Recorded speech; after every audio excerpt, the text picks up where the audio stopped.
দর্শক, এই বিষয়ে আরো জানাতে খুলনা প্রকৌশল ও প্রযুক্তি বিশ্ববিদ্যালয় থেকে সরাসরি যোগ দিচ্ছেন সহকর্মী মামুন রেজা। মামুন, আজকে ক্যাম্পাসের পরিস্থিতি কেমন দেখছেন?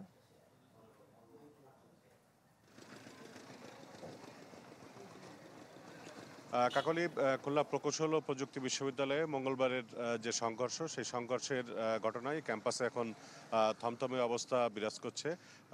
শিক্ষার্থীরা তারা ক্লাস এবং পরীক্ষা বর্জন করেছেন এবং গতকাল রাতে তারা প্রেস ব্রিফিং করে 5 দফা দাবি জানিয়েছিলেন। এর মধ্যে রয়েছে উপাচার্য, উপ উপাচার্য এবং ছাত্র কল্যাণ পরিচালকের পদত্যাগ এবং হামলার ঘটনায় যারা জড়িত তাদের গ্রেপ্তারের দাবি। এছাড়া ক্যাম্পাসে নিরাপত্তা প্রদান সহ মোট 5 দফা দাবি রয়েছে।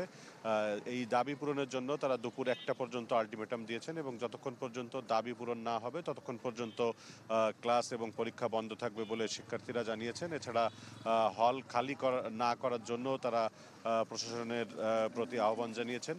আর কুয়েটের পরিস্থিতি স্বাভাবিক রাখার জন্য ক্যাম্পাসের সামনে বিপুল সংখ্যক পুলিশ মোতায়েন রয়েছে। তবে আজ সকাল থেকে এখনো পর্যন্ত আইনশৃঙ্খলা রক্ষাকারী অন্য কোনো বাহিনীর সদস্যদেরকে এখানে দেখা যায়নি। ক্যাম্পাসে শিক্ষার্থীরা যারা অবস্থান করছেন তারা জানিয়েছেন যে কিছু সময়ের মধ্যে তারা উপাচার্য এবং অন্যান্য প্রশাসনিক কর্মকর্তাদের তাদের পদত্যাগের দাবিতে তারা উপাচার্যের কার্যালয়ের সামনে বিক্ষোভ প্রদর্শন করবেন।